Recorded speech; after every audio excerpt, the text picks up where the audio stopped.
nós estamos na série Reformando. Reformando porque é a série, é o mês da Reforma Protestante. Dia 31 de outubro completa 506 anos da Reforma Protestante. Na primeira mensagem nós falamos um pouco sobre a história da Reforma, tá? Mas nós dividimos o tema dela em 3 palavras: a reforma, a deforma, a forma, a deforma e a reforma. Então, quando você reforma algo, é porque esse algo tinha uma forma original e ela foi se desgastando, foi quebrando, se deteriorando, e de repente você fala: precisamos reformar essa casa, precisamos reformar esse piso, precisamos reformar essa parede, porque ela foi desgastada ou agredida com o tempo, por diversas situações. E então trabalhamos um pouco disso, e tem no YouTube. Se você não assistiu, assista lá no YouTube. E a segunda mensagem que nós trabalhamos foi a metáfora do fio de ouro. A metáfora do fio de ouro foi Charles Spurgeon que falou, mas ele metaforicamente ele diz que passa-se um fio de ouro desde Gênesis a Apocalipse. E esse fio de ouro é o próprio Jesus. Então você precisa, e eu preciso, quando nós lemos a Bíblia, identificar esse fio de ouro passando pela história. Eu falei um pouquinho sobre Gênesis. O proto-evangelho é quando Adão e Eva pecam e Deus fala assim: agora eu vou trazer um descendente que vai esmagar a cabeça da serpente. Já é o anúncio, o primeiro anúncio da redenção do pecado. A primeira vez que na Bíblia Deus diz: eu vou fazer algo que vai redimir esse erro chamado pecado. E assim durante todos os livros da Bíblia, inclusive a nossa vida atual, nós precisamos sempre olhar e identificar o fio dourado. Semana passada, então, para ilustrar bem, nós passamos um fio de ouro. Passamos um fio de ouro aqui, né, na vida, no meio dos irmãos, justamente porque a nossa vida também precisa estar alinhada, conectada a esse fio de ouro. Todas as vidas, todas as pessoas da Bíblia que se conectaram a esse fio de ouro fizeram parte da história de Cristo, fizeram parte da história de Deus na terra. E é muito importante a gente olhar quando fala-se lá em Mateus capítulo 1 da genealogia de Jesus, quando um gera o outro, outro gera o outro, outro gera o outro, e você fala: cara, por que isso está na Bíblia? Porque isso aponta para o fio de ouro no Antigo Testamento. Quando fala Jesus filho de Davi, está falando de um fio de ouro ligado de Davi a Jesus. Quando a gente lê que na genealogia de Jesus tem uma prostituta chamada Raabe, é porque Raabe, ela se conectou a esse fio de ouro. E ela fez parte da genealogia de Jesus e da galeria dos heróis da fé de Hebreus capítulo 11. Uau! A minha pergunta foi: e você? E a minha vida, o nosso casamento, os nossos filhos, o nosso ministério está conectado a esse fio de ouro? Será que nós estamos apenas vendo o fio de ouro passar na vida de muitas pessoas? Lá no Instagram, o fio de ouro passando na vida de muita gente, falando: Jesus mudou a minha vida, Jesus está transformando a minha vida. E você olhando e falando: uau, uau, que legal, que lindo esse fio de ouro. Ou se esse fio de ouro, chamado Jesus, está passando por você, está conectando você a isso. E hoje nós vamos continuar, porque nós estamos tratando de questões base que culminaram na Reforma Protestante. Lembrando que a forma do Evangelho, do verdadeiro cristianismo, era um cristianismo de sacrifícios. Era um cristianismo onde ou você é cristão, está disposto a morrer por Cristo, ou nem entra. Ou você é cristão, está disposto a doar sua vida, sofrer por Cristo, ser perseguido por Cristo, amar a Cristo até a morte, ou nem entra. E esse cristianismo, nos primeiros séculos, século III e IV, ele se torna então de uma seita cristã perseguida para uma religião oficial do Império Romano. A partir dali, amados, a desgraça acontece porque não havia mais conversão ao cristianismo, apenas conveniência. Eu sou cristão por conveniência. Eu sou cristão porque eu frequento essa igreja, porque meu pai me trouxe para essa igreja. Eu sou cristão porque eu nasci aqui, eu cresci aqui, meu avô era daqui, por conveniência. A reforma protestante, ela veio chacoalhar essa conveniência, mas infelizmente, hoje, o cristianismo católico, evangélico, todos eles sofrem com essa conveniência, porque hoje ser evangélico não é mais ser perseguido, não é mais ser ridicularizado. Antigamente, o meu irmão foi o primeiro a se converter na família, finalzinho da na década de 90, e o primeiro a ridicularizar ele foi eu, né? Claro, eu era a ovelha negra da família, eu era músico da noite, eu vivia mais para lá do que para cá, e ele se converteu, virou crente, amado. Falei, tá doido, hein? Crente. Quando falava crente, você falava com um ar de nojo, aí virou crente, ficou burro, fizeram lavagem cerebral, vai usar roupa ridícula e uma Bíblia cheirando sovaco. Era isso. Hoje não, amado, ser crente é moda, ser crente é hype, ser crente, cara, você não vai para a igreja, você vai para a church, você não ouve mais louvor, você ouve worship, né? Você não usa mais roupa antiquada, não, é roupa da moda, né? Calça rasgada.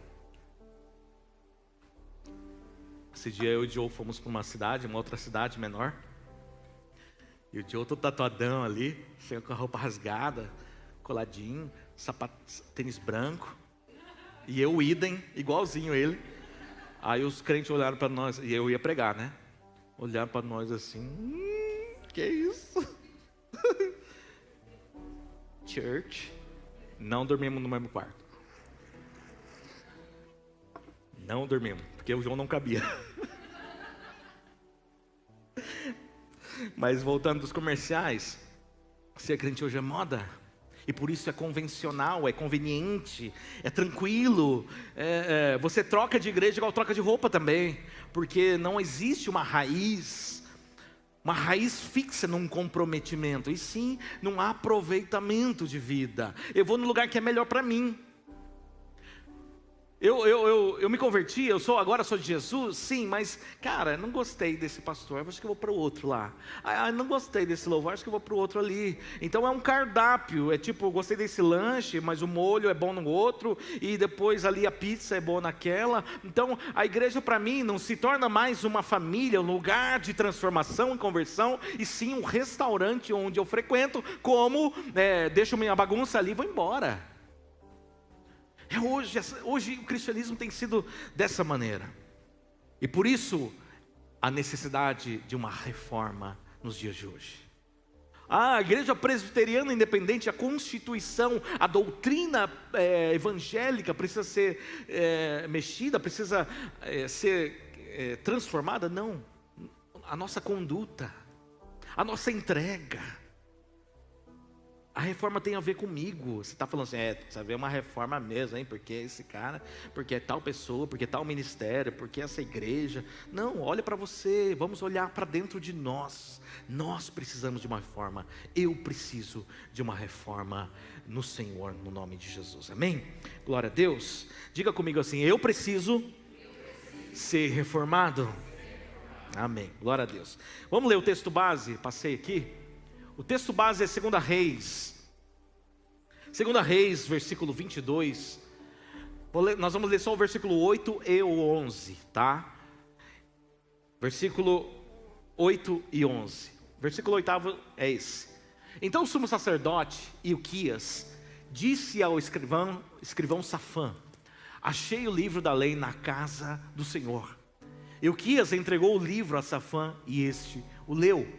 Quando ouviu as palavras do livro da lei, o rei rasgou as suas roupas.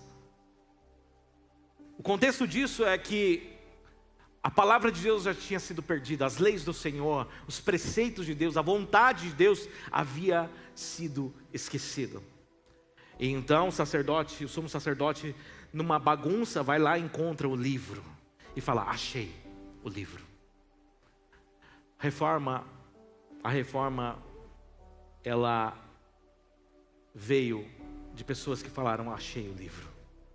A Bíblia não era mais lida, a Bíblia não era mais falada, a Bíblia era escondida, a Bíblia estava proibida para aquela época aos leigos, a Bíblia era muito inacessível para aquele tempo, e de repente pessoas que tiveram acesso falaram: achei o livro, está tudo errado, perdemos Jesus, perdemos o fio dourado.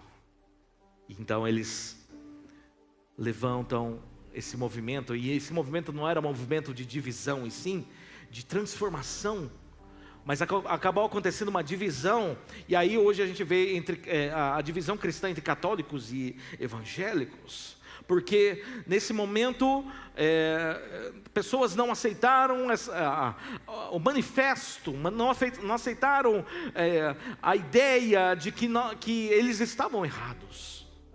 Então eles falaram: sai para lá. E hoje nós temos essa divisão. Hoje não há uma guerra, e sim uma distinção doutrinária. Mas mesmo sendo católico, evangélico, enfim, dentro do evangélico, tem o tradicional reformado, tem o pentecostal, tem o neopentecostal, enfim, tem de tudo, né? E todos eles são vertentes que seguem a palavra de Deus, mas nós precisamos voltar à essência do Evangelho. E eu quero hoje falar sobre o tema reformando o sacerdócio. Reformando o sacerdócio. O que é isso? Nós vamos ler 1 Pedro 2,9, que diz assim: vocês, porém, são geração eleita, sacerdócio real, nação santa, povo de propriedade exclusiva de Deus, a fim de proclamar as virtudes daquele que os chamou das trevas para a sua maravilhosa luz. 1 Pedro 2,9. Aqui Pedro ele fala sobre o sacerdócio real. O que quer dizer sacerdócio? Qual é a origem dessa palavra sacerdócio? E talvez você, sendo leigo nesse assunto, você imagina aquele clero, né? Aquela pessoa, uma autoridade religiosa vestida com um manto diferente, com estolas, com até um chapéu, e você fala: esse segue o sacerdócio. E o sacerdócio não é apenas no cristianismo, né? Existem sacerdócios de diversas outras religiões e seitas, mas a origem dela é bíblica. O que é o sacerdócio? Nós vamos ler alguns textos. Eu vou ler e passar alguns textos aqui, eu vou ler outros, porque nós precisamos embasar na palavra de Deus, ok? Nós vamos ler o texto agora de Êxodos capítulo 19. Êxodo 19, 5 e 6, diz assim: agora, pois, se ouvirem atentamente a minha voz e guardarem a minha aliança, vocês serão a minha propriedade peculiar dentre todos os povos, porque toda a terra é minha. E vocês serão para mim um reino de sacerdotes e uma nação santa. São estas as palavras que você falará aos filhos de Israel. Qual é o contexto de tudo isso, de Êxodos? O contexto é que Deus tira o povo hebreu da escravidão do Egito, passa pelo deserto, e nesse deserto Deus tem um plano de fazer dessas pessoas uma nação de sacerdotes.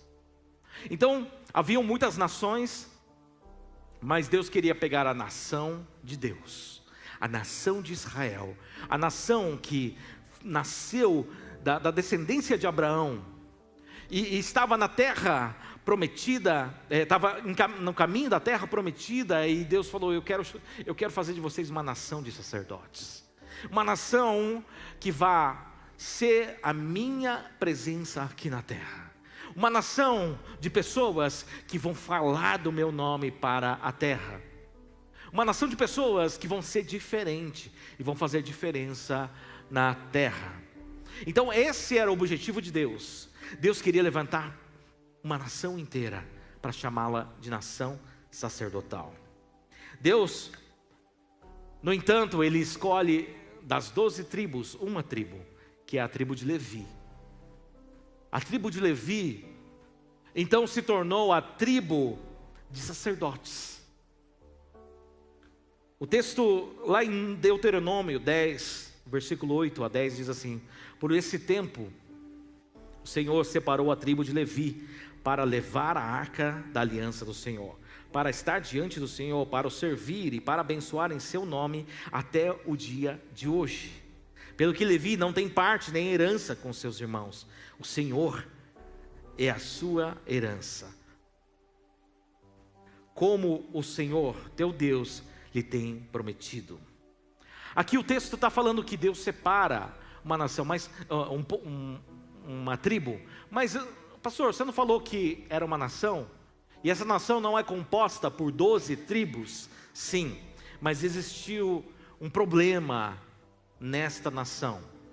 Moisés, ele subia ao monte para ouvir de Deus, para ter comunhão com Deus, e quando ele descia do monte, ele trazia direções para esta nação sacerdotal.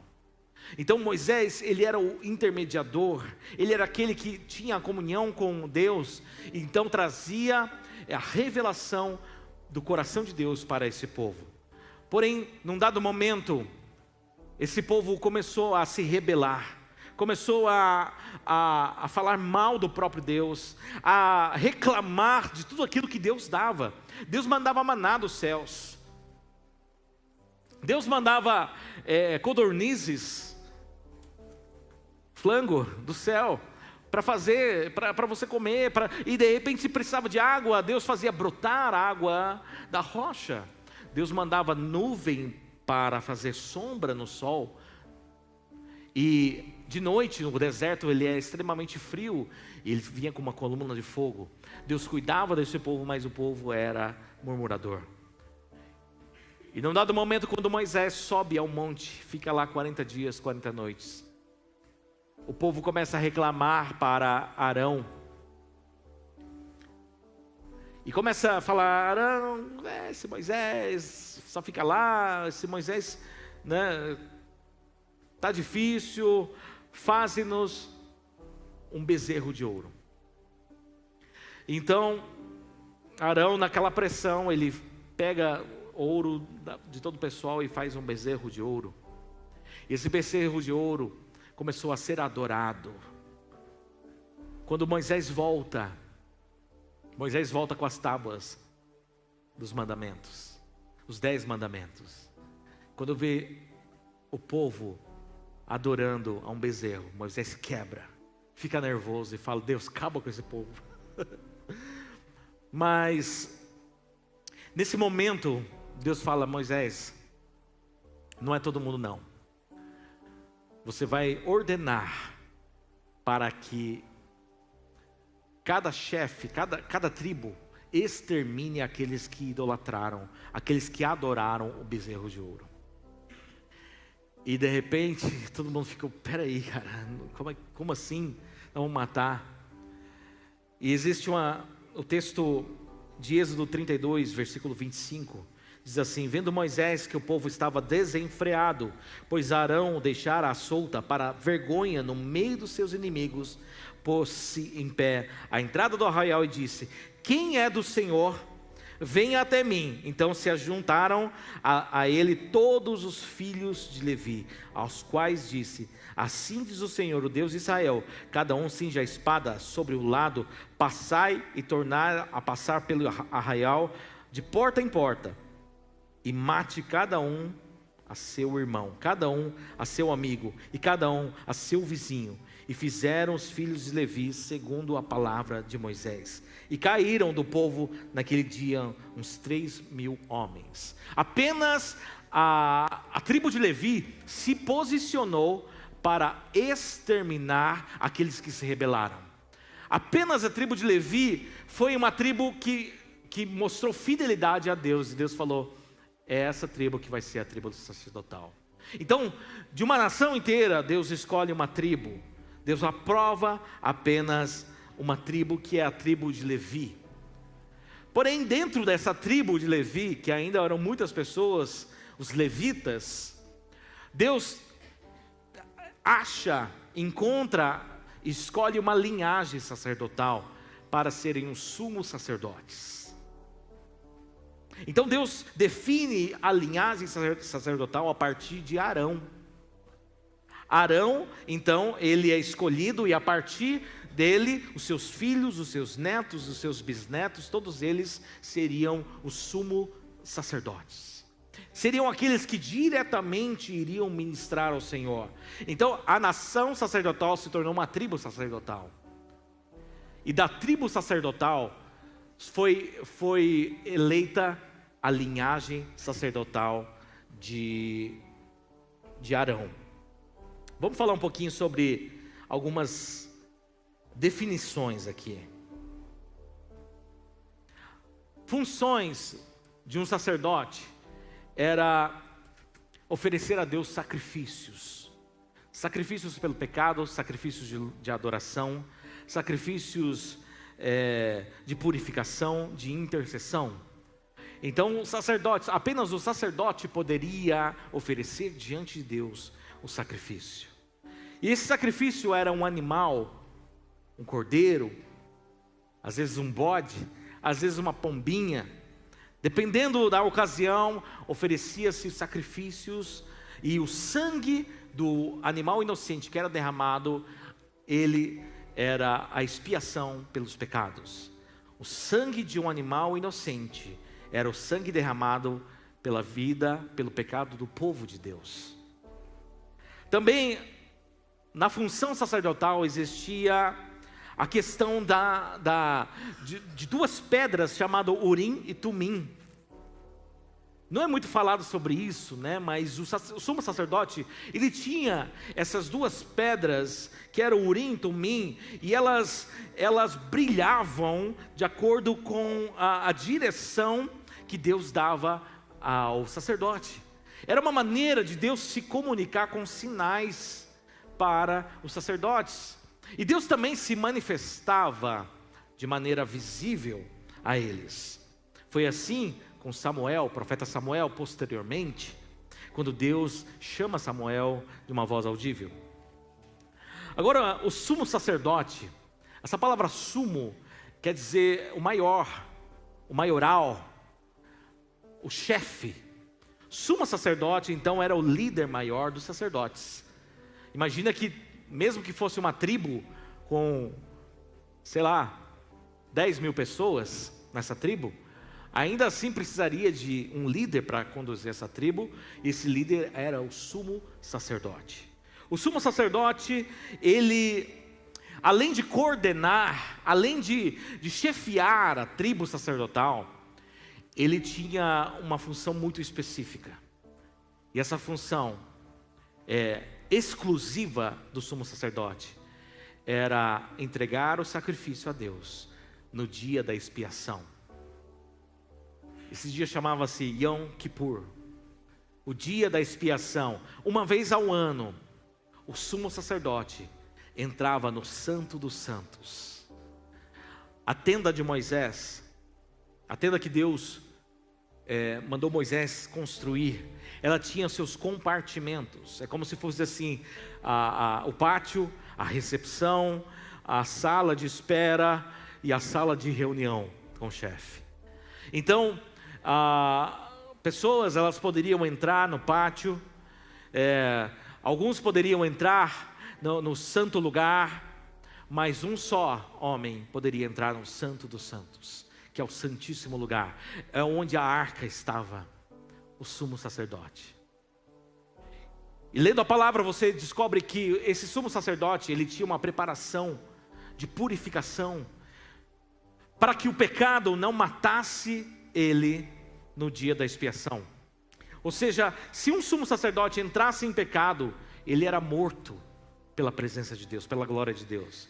E por isso, as vestes do sumo sacerdote eram cheias de sininhos, e a ele era amarrado uma corda, porque se ele entrasse no Santo dos Santos, que era separado por um véu espesso, era um manto espesso assim que fechava, e ele entrasse por aquele lugar, e de repente o pessoal lá fora não ouvisse mais o barulhinho desse sininho, pode puxar, que ele morreu.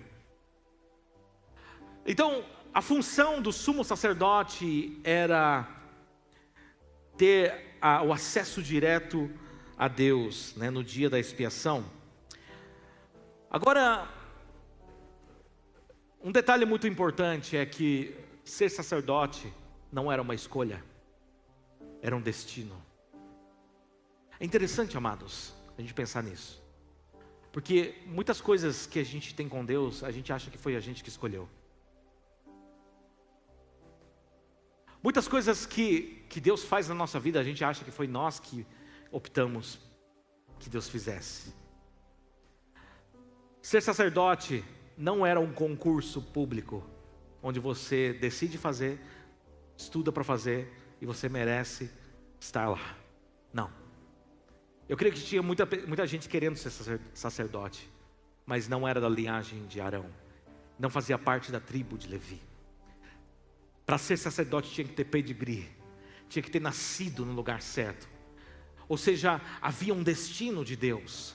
Deus, ele de antemão prepara todas as coisas para que aquele, o qual seria sacerdote, seria da linhagem do qual ele escolheu, seria da forma com que ele quis. Então, não havia escolha nem para aquele que queria ser sacerdote, mas não tinha um pedigree, e nem para aquele que não queria ser sacerdote, mas fazia parte. Ou seja, se eu sou da tribo de Levi, meu destino é ser sacerdote. Eu não tenho outro destino. E aqui nós lemos nos textos anteriores que a tribo de Levi não tinha herança, não tinha parte com a terra, porque o próprio Deus era a sua herança. Vocês estão entendendo, amados? Vocês estão entendendo o que é o sacerdócio?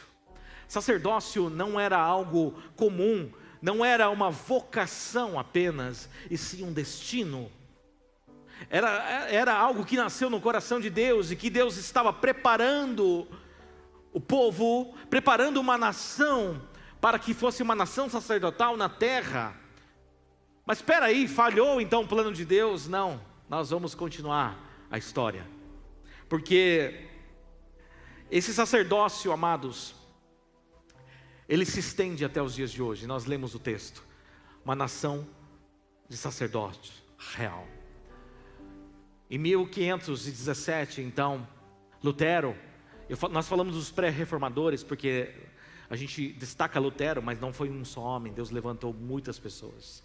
Mas Lutero, ele prega, dia 31 de outubro de 1517, as 95 teses na porta da igreja de Wittenberg, e ali ele fala, olha, é isso que precisa ter, é isso que eu entendi da palavra, é dessa maneira que nós precisamos agir como igreja, não podemos ser o pedágio para Deus, e sim o caminho, o trampolim para levar as pessoas a Deus. E uma das coisas que Lutero ele traz é a tese do sacerdócio de todos os santos, o sacerdócio universal. Não é da igreja universal, é o sacerdócio de todos os santos. Então Lutero ele fala assim, peraí, nós criamos novamente um sistema religioso onde só alguns tinham, entre aspas, acesso a Deus. O resto do povo tinha que ficar de longe. Nós trouxemos de volta uma velha aliança, do qual Jesus não se insere nela. Era apenas de ritos religiosos como no Antigo Testamento. Essa tese consistia no seguinte, amados: todo cristão tem acesso direto a Deus. Todo cristão precisa ter comunhão com Deus. Isso era um confronto ao controle da igreja. E eu vou falar para vocês, amados, eu não sei, né, quantos passarão por aqui, quem está frequentando, quem está visitando, quem já faz parte aqui, mas uma coisa eu sei, amados: procure uma igreja onde o pastor não seja o pedágio para o céu, onde você não tem que pagar nada para ter acesso a Deus. Procure uma igreja que coloque Cristo como caminho, e não os seus sumos sacerdotes como classe de elite, onde você deve honrar cegamente a ponto de perder a sua própria vida por causa de pessoas e não por causa de Cristo. Hoje a igreja brasileira precisa de reforma, porque tem cobrado pelo Evangelho. Hoje a igreja brasileira precisa de reforma, porque existem líderes que mais afunilam, que mais atrapalham as pessoas de entrarem no reino de Deus do que facilitam, do que ministram a vida delas. Pessoas que trazem uma velha aliança para o tempo da nova aliança, onde você precisa ter sacrifícios, onde você precisa pagar por sacrifícios, onde de uma maneira ou de outra você está pagando por indulgências, para que você seja aprovado pela religião. Não, queridos, foge desse tipo de igreja. E se algum momento algo em minha vida apontar para isso, amado, não deixa, faz alguma coisa. Fala comigo, me confronte na palavra, me confronte com maturidade, porque eu não posso cair de maneira alguma, eu não posso desviar um momento sequer, apesar de todas as minhas falhas, de pregar um evangelho que Jesus não pregou, de pregar um evangelho que não está conectado ao fio dourado de Jesus. E para a gente entender o que Lutero quis dizer, a gente precisa entender o que é o sacerdócio, então, na nova aliança. Pensa comigo, amados, que tudo aquilo que aconteceu no Antigo Testamento, para os nossos dias de hoje, não é algo para ser praticado ao pé da letra, e sim reinterpretado pela ótica da graça e da nova aliança de Cristo. Eu vou provar para você, biblicamente, que tudo aquilo que eu falei sobre o Antigo Testamento, ele tem um significado muito profundo, sob a ótica de Cristo. Eu vou ler um texto aqui, algum pedaço aqui de Hebreus capítulo 8.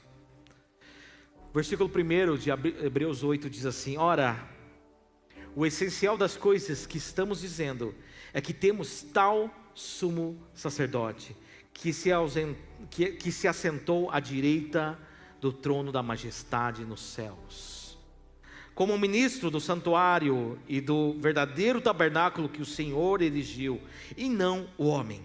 Pois todo sumo sacerdote é constituído para oferecer dons e sacrifícios. Por isso, era necessário que também esse sumo sacerdote, Jesus, tivesse o que oferecer. Se ele estivesse na terra, nem mesmo sacerdote seria, visto existirem aqueles que oferecem os dons segundo a lei. Esses ministram em figura e sombra das coisas celestiais, assim como Moisés foi divinamente instruído quando estava para construir o tabernáculo. Pois Deus disse: tenha cuidado para fazer tudo de acordo com o modelo que foi mostrado a você no monte. Mas agora Jesus obteve um ministério tanto mais excelente, quanto é também mediador de superior aliança, instituída com base em superiores promessas. Aqui o texto está falando, e Hebreus trabalha isso. O autor de Hebreus, que é um autor desconhecido, ele trabalha muito essa questão do sacerdócio da antiga aliança sendo revelado por meio de Jesus. Tudo o que aconteceu no Antigo Testamento era apenas o fio dourado sendo construído para a vinda de Cristo Jesus. Ou seja, o cordeiro que era morto, Jesus diz: eu sou o cordeiro. Eu sou o cordeiro de Deus. O mediador, que era o próprio sumo sacerdote, Jesus fala assim: eu sou o caminho, a verdade e a vida, ninguém vem ao Pai, senão por mim. Jesus é o único mediador, Jesus é o sumo sacerdote da nova aliança. E por causa disso, amados, eu quero ler com vocês esse texto de Hebreus capítulo 10. Hebreus 10, 19 a 22. Se você consegue enxergar, vamos ler juntos? Vamos lá? Portanto, meus irmãos, tendo ousadia para entrar no santuário pelo sangue de Jesus, pelo novo e vivo caminho que Ele nos abriu por meio do véu, isto é, pela sua carne, e tendo um grande sacerdote sobre a casa de Deus, aproximemo-nos com um coração sincero, em plena certeza de fé, tendo o coração purificado de má consciência e o corpo lavado com água pura.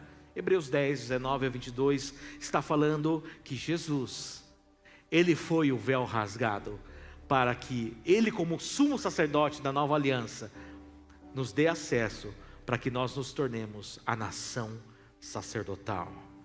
Lutero, ele traz de volta o sacerdócio universal descrito por Pedro, porque Jesus, Ele abriu esse caminho. Você não é mais um leigo ou alguém que não tem nada a ver com nada, mas frequenta uma igreja. Você não é chamado para apenas ser um membro comum da igreja, e sim um sacerdote desta casa, uma nação sacerdotal. Aqui nós não reunimos um sacerdote e um povo, nós reunimos uma nação sacerdotal. Esse é o resgate, é a reforma do sacerdócio que nós precisamos ter hoje, uma mudança de mentalidade. Talvez você não sinta, talvez você não seja comovido por essa mensagem, mas uma chave precisa virar na tua mente, que você não é uma pessoa comum, você não foi chamado para apenas frequentar, você foi chamado para ministrar.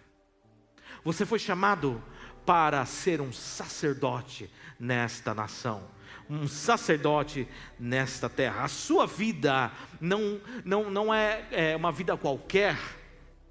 A sua vida não foi resgatada por Jesus simplesmente para se sentir bem. Aliás, amados, um culto te faz se sentir bem, amém, glória a Deus, aleluia, mas isso não garante que a sua vida vá bem. Uma oração, pastor, faz uma oração por mim, faça essa oração, mas isso não garante que a tua segunda-feira vá bem. O que garante que você vá bem? O sacerdócio de Cristo em você. A segunda-feira você é sacerdote. Na terça-feira você é sacerdote. Na quarta-feira você está entregando sacrifícios de adoração ao Senhor. Você como sacerdote, amado, você tem um trabalho, você tem uma missão, você não tem uma escolha, e sim um destino de poder ministrar ao coração de Deus e ministrar ao coração das pessoas. Eu me lembro de um texto lá em Apocalipse, quando Jesus, o anjo do Senhor, visita as 7 igrejas, e ele chega nas 7 igrejas da Ásia. Uma delas chama-se a igreja de Laodiceia, e então Jesus fala assim: eis que estou à porta e bato, se você abrir a porta, eu entrarei e cearei com ele e ele comigo. Para quem Jesus está falando isso? Para uma igreja. Jesus está falando isso para uma igreja. Jesus não está falando isso para um colégio. Jesus não está falando isso para a sua empresa. Jesus está falando isso para uma igreja. Isso quer dizer, queridos, que no andar da caminhada, da carruagem da igreja, essa igreja tirou Jesus do centro, tirou Jesus do protagonismo da igreja, tirou Jesus do lugar de honra e autoridade, e deixou Jesus do lado de fora. E Jesus falou assim: eu estou batendo a porta, abre aí, deixa eu entrar, deixa eu voltar para o meu lugar. Queridos, o que eu estou dizendo é que você precisa abrir a porta do seu coração nessa noite, para que Jesus seja o centro da sua vida, para que Jesus continue tomando todo o teu ser, a ponto de você ser apenas um sacerdote aqui na terra. Ah, eu sou médico, você é um sacerdote disfarçado de médico. Você é um sacerdote que usa medicina. Ah, eu sou policial, então você é um sacerdote que está numa missão na polícia para manifestar o reino de Deus. Eu sou professor, você é um sacerdote como professor.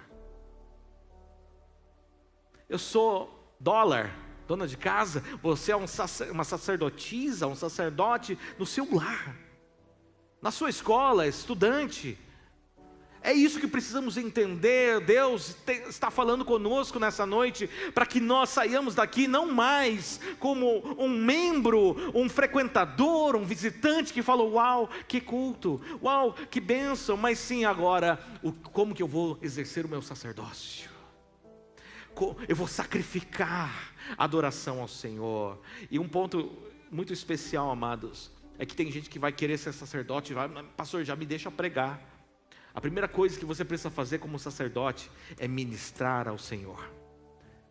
A função principal de um sacerdote era ministrar ao Senhor, não às pessoas.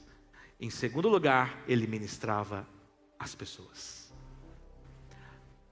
Você como sacerdote, você não mais depende exclusivamente de um clero religioso, de uma liderança para te levar a Cristo. Você vai aprender, você vai ser liderado, você vai ser abençoado, mas na sua vida normal, no seu dia a dia, você é sacerdote, querido.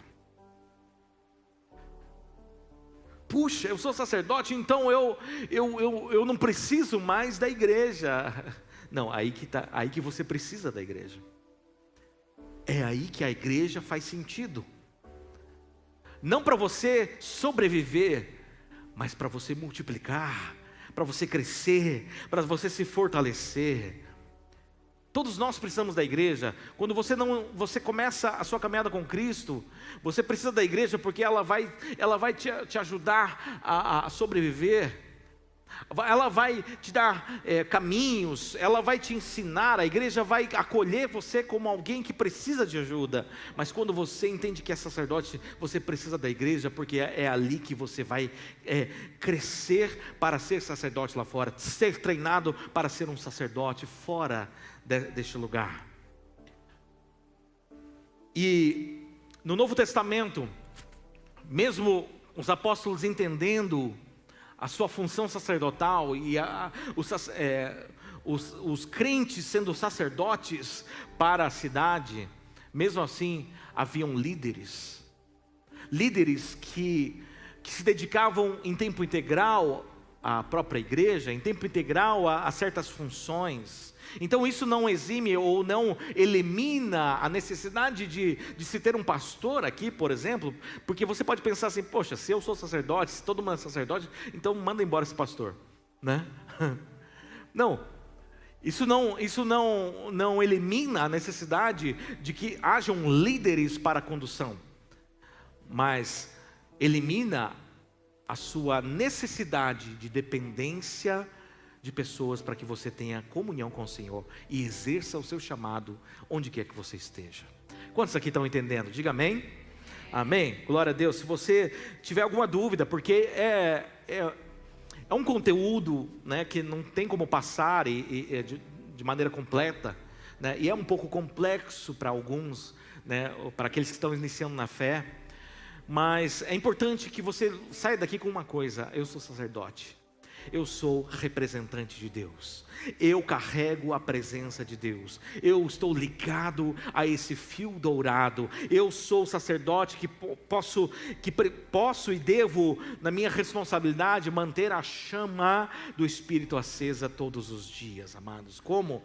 Lendo a palavra, orando, jejuando, buscando ao Senhor. Agora eu fico imaginando, amados, se todos nós aqui entendemos o nosso sacerdócio, o nosso culto semana que vem, vai cair o teto. vai ser tão estrondoso, porque não mais você chega aqui como aquele carro a álcool no frio, né? E para os antigos, né, o carro a álcool tinha um afogador, né? Quando pegava, ligava o afogador, deixava meia hora o carro aquecendo no frio, para depois sair, né? Essa era a rotina dos meus pais. Porque os 2 carros que tinha ali na minha infância era carro a álcool. Meu pai tinha que trabalhar, minha mãe tinha que, né? Daí ligava um Monza lá, e ia, e ficava aquela fumaça, né? Por quê? Porque era difícil de pegar naquela época. E às vezes você chega aqui, né, com a cabeça nas nuvens, assistiu Caldeirão do não sei o que o dia inteiro, né? E daí chega aqui com a cabeça cheia de coisa assim, né? Ou ficou no Instagram o dia inteiro, só assistindo bobeira. Claro, amados, que a dificuldade de adorar a Deus num culto por semana é real. Agora, quando você entende o seu sacerdócio, não é mais um carro a álcool desligado que vai tentar ligar antes do culto. É um carro ligado o tempo todo. É uma máquina em funcionamento, é um coração em chamas na segunda, terça, quarta, quinta, todos os dias da vida, a ponto de você chegar aqui como sacerdote, amados, para adorar como igreja, para ministrar uns aos outros, para acolher aquele que está chegando, amados. Essa é a nossa função. Chega, vamos virar essa chave, onde só tinha alguns sacerdotes aqui, e a maioria vem apenas para desfrutar. Não, vamos virar essa chave a ponto da maioria vir aqui como sacerdotes, e aqueles que vierem assim, vão ser ministrados para a glória do Senhor, em nome de Jesus, amém? Glória a Deus. Vamos ficar em pé nessa hora? Eu quero chamar você a esse compromisso, diante da palavra aqui ministrada, diante desse evangelho que te chama como sacerdote, diante dessa palavra que te chama como alguém que tem um destino preparado. Eu quero chamar você para esse compromisso. Quero chamar bem a Grazi aqui, né?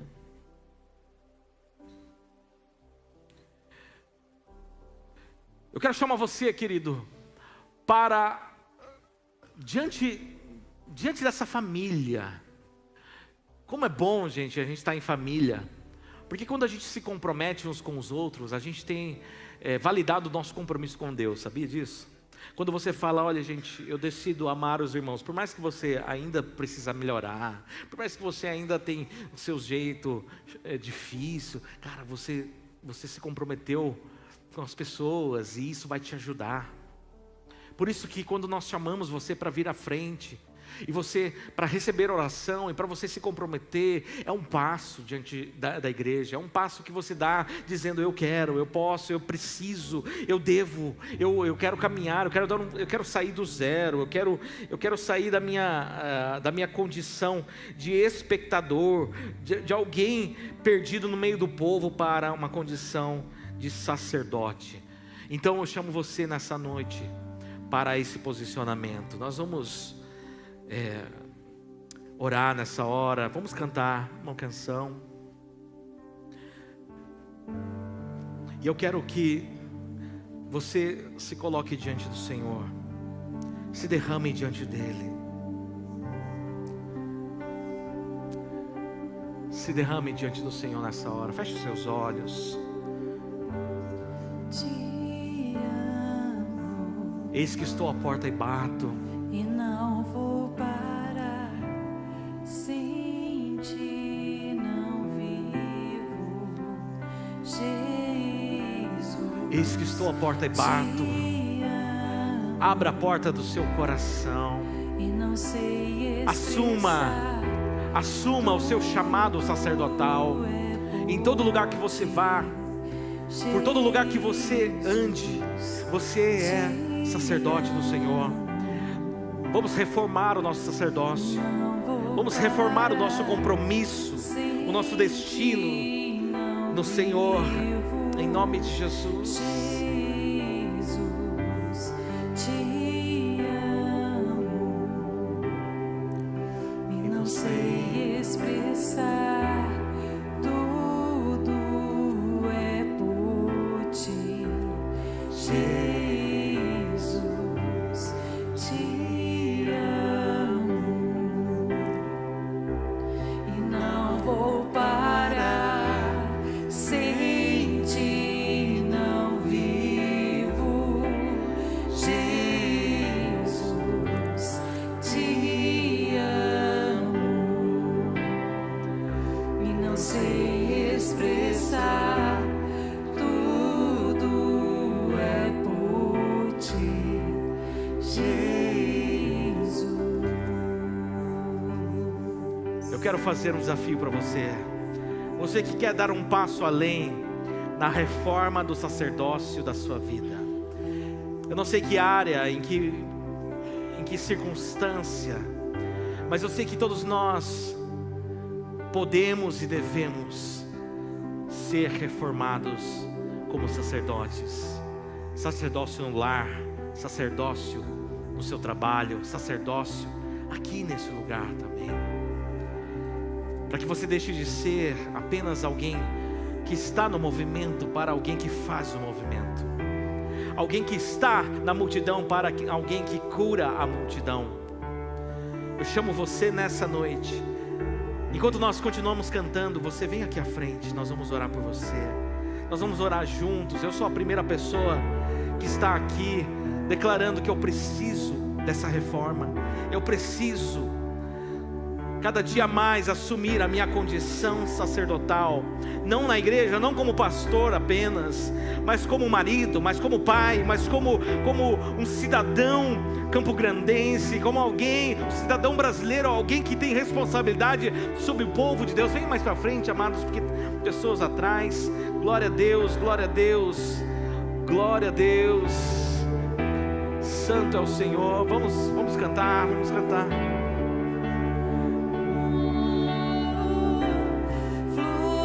Nesse lugar, transbordar teu amor que nos envolve.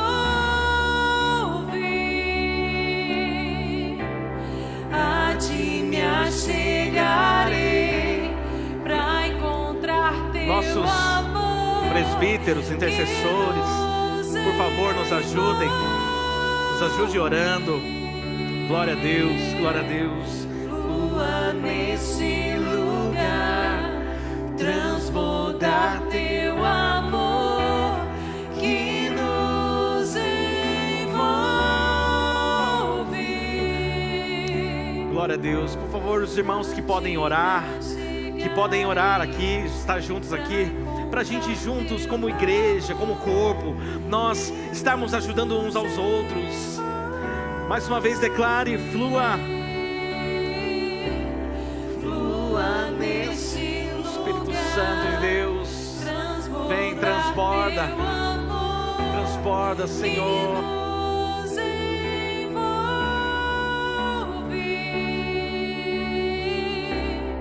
A ti me achegarei pra encontrar teu amor que nos envolve.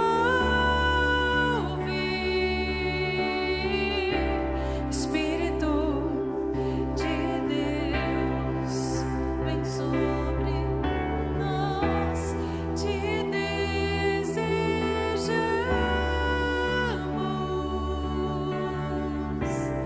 Teu reino vem, faz teu querer, inunda a terra. Flua nesse lugar, transbordar teu amor que nos envolve.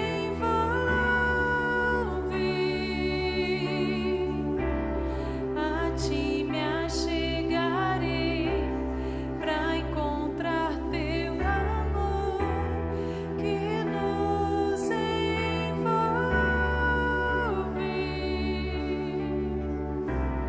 Flua nesse lugar, transbordar teu amor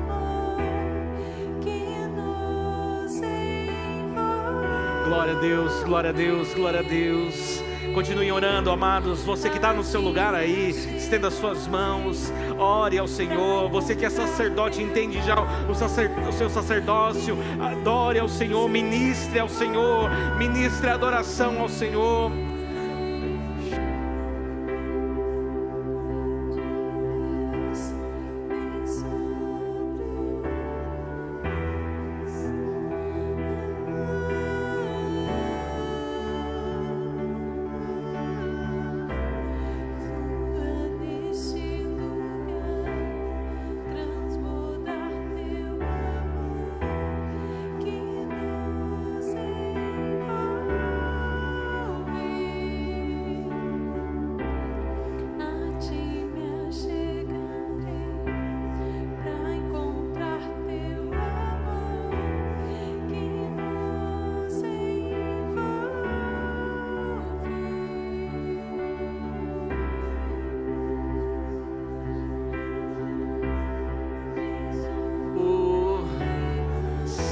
Santo, santo, santo, santo. Aleluia, Jesus, aleluia, Jesus. Sim, Senhor.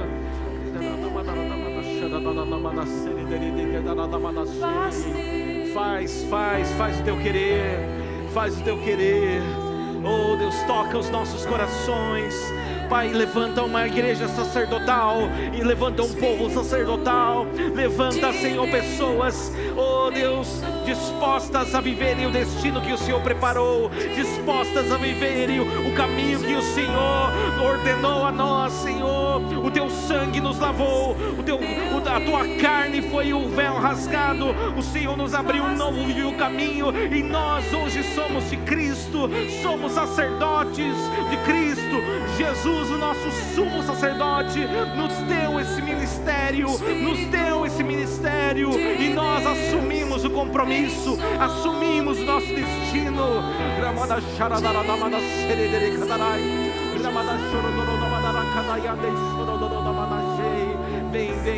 Vem, Senhor, vem, Senhor, vem, teu reino vem. Aleluia, Jesus. Oh,